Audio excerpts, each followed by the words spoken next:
नमस्कार दोस्तों, आपका ट्रैवल बींग्स के एक और वीलॉग में स्वागत है। जैसा कि आप मेरे पीछे देख सकते हैं, हम HRTC के काउंटर पे खड़े हैं और आज हमारी जर्नी होने वाली है HRTC की ऑर्डिनरी बस में। मगर ये जर्नी बिल्कुल भी ऑर्डिनरी नहीं होने वाली है। पिछला शॉट तो देख के आप समझ ही गए होंगे कि हम कहाँ जा रहे हैं, बट ये सिर्फ जर्नी का पहला पार्ट है। ये 20 घंटे की जर्नी ISBT कश्मीरी गेट से रात को 8 बजे शुरू होती है और इसके लिए आपको खर्च करने होंगे 1250 रुपये और इस बस की टिकट आपको ऑनलाइन काफ़ी इजीली मिल जाएगी। और हम अपनी सीट पे बैठ गए हैं। ये अंदर का नज़ारा देख लो ज़रा बस का। सीट भी देख लो, ज़्यादा कुछ कंफर्टेबल है नहीं, बट 8:10 पे शार्प चल गई है बस। आप में से जिन लोगों ने पहले HRTC में कभी ट्रैवल नहीं किया, उनको मैं बता दूं, ये बस बहुत पंक्चुअल होती हैं और ये किसी के लिए वेट नहीं करती हैं। अभी यार लगभग 1 घंटा हुआ है हमें चलते हुए और ड्राइवर जी ने चला दिए हैं मस्त पहाड़ी गाने।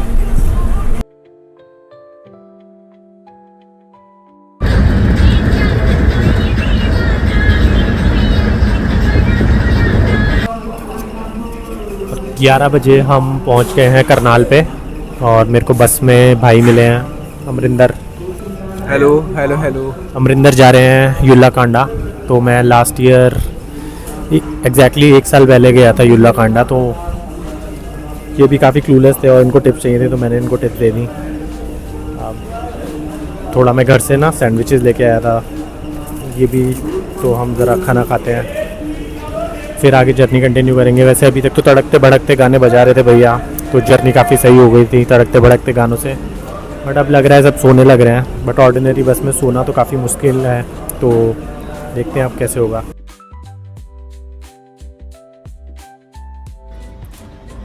वैसे तो आजकल लोग वॉल्वो में ही ट्रैवल करते हैं, बट अभी भी हिमाचल में कुछ जगह जाने के लिए HRTC की ऑर्डिनरी बस ही इकलौता ऑप्शन है और इन बसों में जर्नी कुछ खास कंफर्टेबल नहीं होती है। क्योंकि मैं मार्च में ट्रैवल कर रहा हूँ तो इतनी गर्मी नहीं फील हो रही, बट फिर भी इस बस में सोना काफ़ी डिफ़िकल्ट है। लकीली ये मैंने एक्सपेक्ट किया था और मैं नेक पिलो के साथ ट्रैवल कर रहा हूँ, तो देखते हैं मुझे कितनी नींद आ पाती है। थोड़ी देर बाद आँख खुली तो मैं पहाड़ों पे था और सूरज निकल रहा था। थोड़ा थोड़ा क्लाउडी मौसम था, बट नज़ारा एकदम अद्भुत और सुंदर था और फाइनली ठंडक का एहसास हुआ। और अभी हम सेंच के आसपास हैं, बस रुकी है। 3-4 घंटे सो लिया हूँ मैं। यहाँ पे उतर के कुछ खाएंगे, मैं आपको दिखाता हूँ बाहर का व्यू।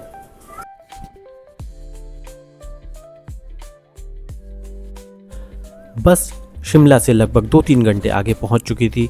आसमान बिल्कुल नीला था और लोगों के साथ साथ मेरी भी जैकेट निकल गई थी। तो यार आप सोच रहे होंगे कि मैं ऑर्डिनरी बस में क्यों ट्रैवल कर रहा हूँ। मतलब एक तो मैं आपको ये बताना चाहूँगा कि यहाँ पे सिर्फ ऑर्डिनरी बस से जाया जा सकता है, क्योंकि शिमला तक तो आपको वॉल्वो या डीलक्स बस मिल सकती है, बट उसके आगे आपको जाना होगा ऑर्डिनरी बस में ही। तो this is the only way, इसीलिए मैं ये कर रहा हूँ। और ऑर्डिनरी बस में जब आप ट्रैवल करते हैं ना, तो मतलब आपको मैं सही बात बताऊं, कल रात से मैंने अभी तक एक भी रील नहीं देखी है। यहाँ पे लोग इतनी बातें बनाते हैं, लोगों की इतनी स्टोरीज़ हैं जो मेरे को, मैं नहीं चाहता हूँ तब भी सुनने को मिल जा रही हैं। तो मतलब आपको अगर एक्सपीरियंसेस चाहिए और आपको डिफरेंट कैरेक्टर्स के बारे में पता करना है, तो ऑर्डिनरी बस में ट्रैवल करना, ये एक्सपीरियंस आपको एक बार लाइफ में लेना चाहिए। बाकी मतलब एक बार ही मैं करूँगा क्योंकि काफ़ी अनकम्फर्टेबल होता है। और अभी मतलब व्यू बहुत अच्छा है, मेरे पीछे विंडो है, यहाँ से बहुत अच्छा व्यू आ रहा है।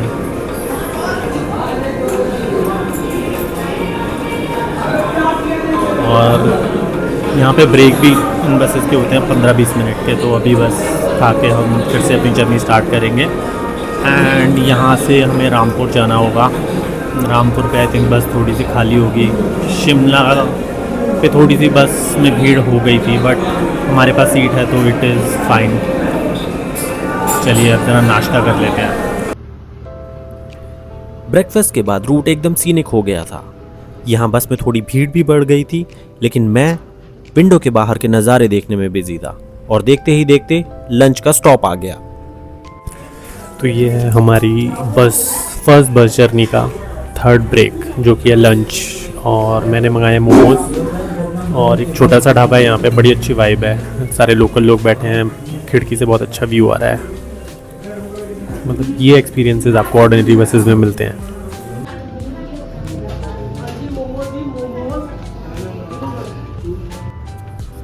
और लंच के बाद सतलुज को देखते हुए हमारी जर्नी धीरे धीरे आगे बढ़ी और किन्नौर की फेमस रोड पे आ गई, जहां लोग रुक के अपनी फोटोज ले रहे थे। और ऐसे ही चलते चलते 3 घंटे में हम रिकांगपिओ पहुंच गए।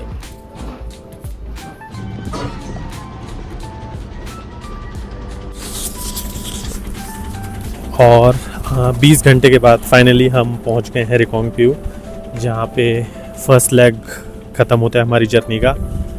और पीछे बर्फीले पहाड़ आपको दिख रहे होंगे।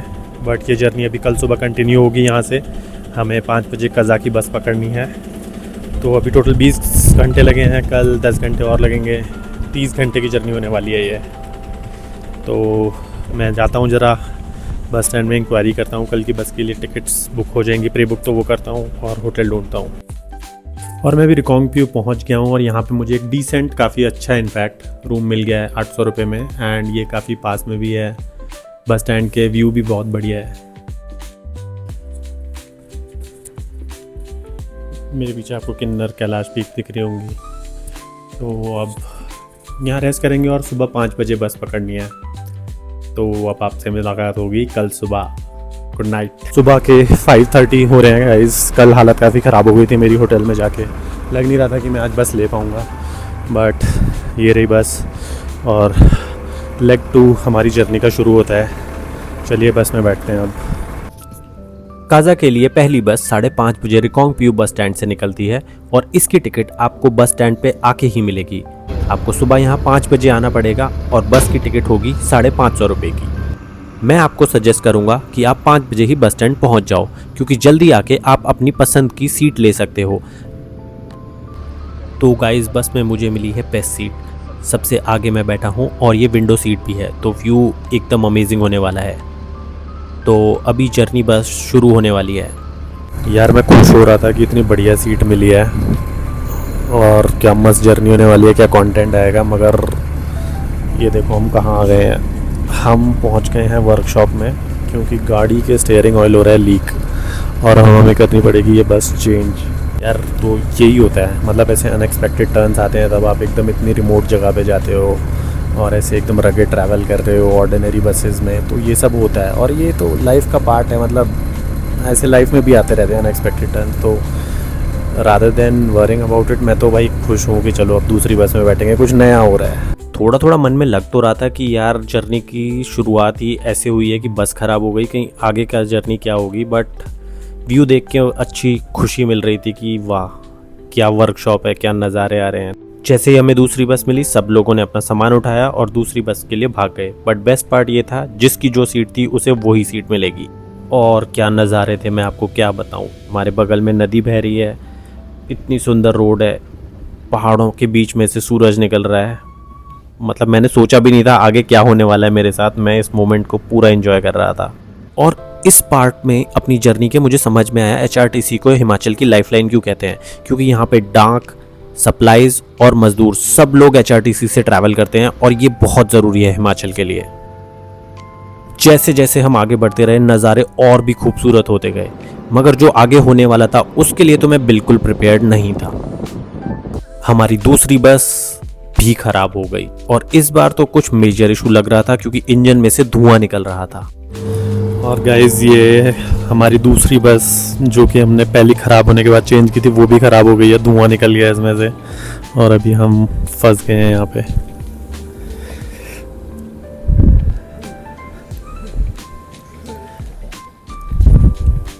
काफ़ी सुंदर लोकेशन है वैसे तो फंसने के लिए, बट फंसना नहीं चाहते हम यहाँ पे।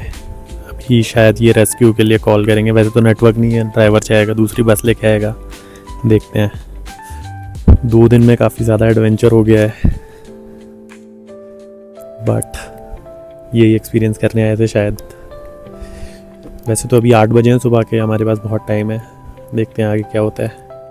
वैसे तो ये लोकेशन एकदम परफेक्ट थी, सामने स्नो कवर्ड पीक्स थी, ठंडी हवा चल रही थी और सौंधी सौंधी धूप लग रही थी, मगर दिमाग में एक टेंशन भी चल रही थी कि अब होगा क्या। तो गाइस अभी लेटेस्ट अपडेट ये है कि हम यहाँ पे बैठे हैं, वेट कर रहे हैं, शायद दूसरी बस आएगी, पता नहीं 4-5 घंटे लगेंगे उसे। तो तब तक बस हम यहाँ पे बैठे हुए हैं। अभी हम नाको से जस्ट थोड़ा पहले हैं। मैं सोच रहा था हम 10 या 12 बजे तक पहुँच जाएंगे काजा, बट अब लग रहा है कि शाम तो हो ही जाएगी। ड्राइवर कॉल कर रहे हैं वापस बस स्टेशन पे, बता रहे हैं मैकेनिक्स को क्या प्रॉब्लम है, अगर वो यहाँ से रिमोटली ठीक कर सके तो। Adventure guys, adventure. सो लगभग 1 घंटे बाद मदद आई है, ऐसा लग रहा है मुझे, क्योंकि दूसरी बस आई है, इसमें शायद मैकेनिक आया है और अभी कुछ तो हो रहा है। या तो हमें को चेंज किया जाएगा या फिर मैकेनिक इसका बस को रिपेयर करेगा। देखते हैं। I will keep you guys updated. तो ये बस जो थी वो सुमदो से आ रही थी और रिकोंग पियो जा रही थी। इस बस में थे 4-5 लोग। तो उन लोगों को बस से हटा के दूसरी बस में शिफ्ट कर दिया जाएगा जो बाद में आएगी, और हम लोगों को इस वाली बस में बैठा के काजा भेजा जा रहा है। और बेस्ट पार्ट यहाँ पे ये भी है, जिसकी जो सीट थी उसे इस बस में भी वही सीट मिलेगी। अब 3rd बस में आ गए हैं हम। ये थोड़ी छोटी है बट बेटर कंडीशन में लग रही है, तो चलिए। अब मुझे लग रहा था ये सब होना भी शायद एक अच्छी ही बात थी, क्योंकि इस बस का जो ड्राइवर था वो बहुत ही अमेजिंग इंसान था। उसने जो बातें करी मेरे को मज़ा ही आ गया। और यहाँ से जो नज़ारे अच्छे हुए ना, मतलब मेरे को इतना अच्छा फील हो रहा था इस पॉइंट के बाद कि भाई ख़राब हो गई लेकिन सब कुछ सही समय पे हो गया। और क्या नज़ारे हैं मेरे सामने। 5:30 पे हम निकले थे रिकोंग पियो से और अभी 12 बज रहे हैं। हम हुरलिंग करके एक जगह है स्पीति में ही, वहाँ पे पहुँच गए हैं। और कल रात को भी डिनर नहीं किया था, तो अभी लुकिंग फॉरवर्ड टू लंच। काफ़ी भूख लग रही है, अच्छे से खाऊंगा, वरना कल तो सर दर्द हो गया था बिना खाए। मैं आपको दिखाता हूँ अंदर कैसा है। एक बात और मैं आपको बताना चाहूँगा, इस जर्नी पे आप आएंगे तो कैश साथ में ज़रूर कैरी करें, क्योंकि जैसे ही आप किन्नौर को क्रॉस करके स्पीति में घुसेंगे तो यहाँ पे आपको नेटवर्क नहीं मिलेगा हर जगह पे। तो आप लोगों के पास अगर एयरटेल, वोडाफोन, जियो होगा तो वो नेटवर्क नहीं आएगा और आप यूपीआई पेमेंट्स नहीं कर पाओगे। 2 घंटे डिले हुआ हमारी जर्नी में, लेकिन फिर भी ना इरिटेशन नहीं हुई, क्योंकि व्यू ही इतना बढ़िया था, मज़ा आ रहा था। अब खाना मिलेगा तो और बेटर हो जाएगा। तो ये जो न्यू ड्राइवर थे भैया, ये पूरे बस के सब लोगों का बड़ा ख्याल रख रहे थे। अब मतलब इनको भी समझ में आ रहा था ना कि लोग इरिटेट हो चुके हैं, 2 बार बस चेंज कर लिए, तो ये सबसे बात कर रहे थे। गाड़ी चलाते चलाते सबकी बातें सुन रहे थे, सबको रिप्लाई कर रहे थे और क्या बातें बोल रहे थे। इन्होंने एक बहुत अच्छी बात कही कि लाइफ बड़ी छोटी सी है, तो इंसान को अच्छा खाना चाहिए, अच्छा पहनना चाहिए और अच्छा घूमना चाहिए। इसके अलावा बाकी सब जीवन में बकवास है। ये उनके वर्ड्स हैं, मेरे नहीं, but I totally like them. और बातें करते करते और नज़ारे देखते देखते हम काजा बस स्टैंड पहुंच गए और हम एग्जैक्ट टाइम से केवल 30 मिनट्स लेट पहुंचे। तो ड्राइवर ने हमारी जर्नी का टाइम भी कवर अप कर लिया जो हमने लूज़ किया था बसेस चेंज करने में। आप कमेंट्स में मेरे को बताइए आपको ये जर्नी कैसी लगी और आप इस चैनल पे और क्या देखना चाहेंगे। And if you like the video, do subscribe our channel, comment, share this video with people who are traveling to Spiti.